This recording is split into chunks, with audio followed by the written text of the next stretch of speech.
សម្ដេចព្រះសង្ឃរាជជួនណាត11មីនា1883មកដល់25កញ្ញា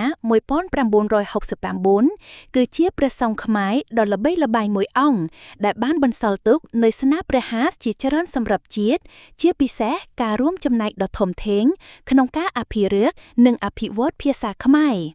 ព្រះអង្គត្រូវបានគេចាត់ទុកជាសម្ដេចព្រះសង្ឃរាជថ្នាក់ទី1នៃគណៈមហានិកាយនៃព្រះរាជាណាចក្រកម្ពុជាជីវប្រវត្តិសង្ខេបសម្ដេចព្រះសង្ឃរាជជួនណាតទ្រង់ប្រសូតនៅថ្ងៃអង្គារទី11ខែមីនាឆ្នាំ1883នៅភូមិកំរៀងសង្កាត់រកាកោះស្រុកកងពិសីខេត្តកំពង់ស្ពឺព្រះអង្គមានព្រះជាតិក្នុងត្រកូលកសិករដោយព្រះមាតានាមយកនិងព្រះបិតានាមព្រំជួនកាលព្រះអង្គមានព្រះជន្មស្ពានវស្សាព្រះអង្គត្រូវបាននាំយកទៅរៀនសូត្រនៅវត្តដូចជាប្រពៃណីខ្មែរនាពេលនោះដែរនៅឆ្នាំ1897ព្រះអង្គបានបួសជាសាមណេរហើយនៅឆ្នាំ1904ព្រះអង្គបានបំពេញឧបសម្បទាជាភិក្ខុបួសពេញលេញក្នុងព្រះជន្ម21វស្សានៅវត្តពោធិព្រឹក្សស្រុកកណ្ដាលស្ទឹងខេត្តកណ្ដាលពេលនោះព្រះអង្គបានទទួលព្រះនាមបញ្ញត្តិថាជោតញ្ញាណូស្នាព្រះហាស្យនឹងការរួមចំណែកសំខាន់សម្ដេចព្រះសង្ឃរាជជួនណាតបានលះបង់ព្រះជន្មដើម្បីលើកស្ទួយព្រះពុទ្ធសាសនានិងអភិរក្សភាសាខ្មែរក្នុងអំឡុងពេលដែលកម្ពុជាស្ថិតនៅក្រោមឥទ្ធិពលអាណានិគមបារាំងស្នាព្រះហាស្យដ៏លេចធ្លោរបស់ព្រះអង្គរួមមានកវចនានុក្រមខ្មែរ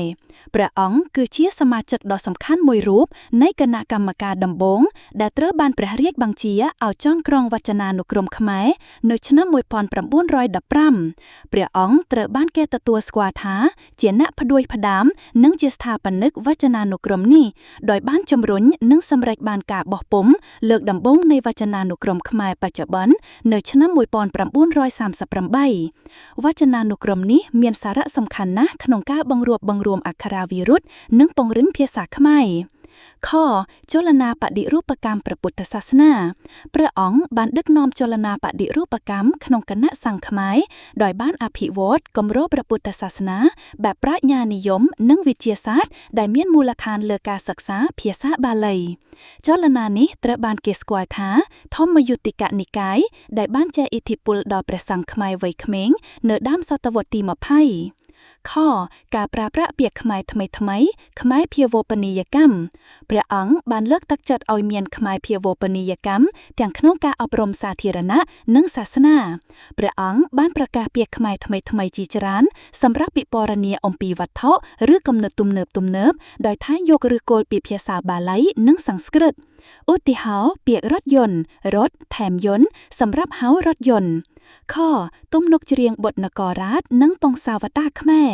ព្រះអង្គក៏បានរួមចំណែកយ៉ាងសំខាន់ក្នុងការតែងនិពន្ធទំនុកច្រៀងនៃបទចម្រៀងជាតិនគររាជដែលជានិមិត្តរូបនៃអត្តសញ្ញាណជាតិខ្មែរនិងបទពង្សាវតារខ្មែរដែលជួយថែរក្សាប្រវត្តិសាស្ត្រខ្មែរ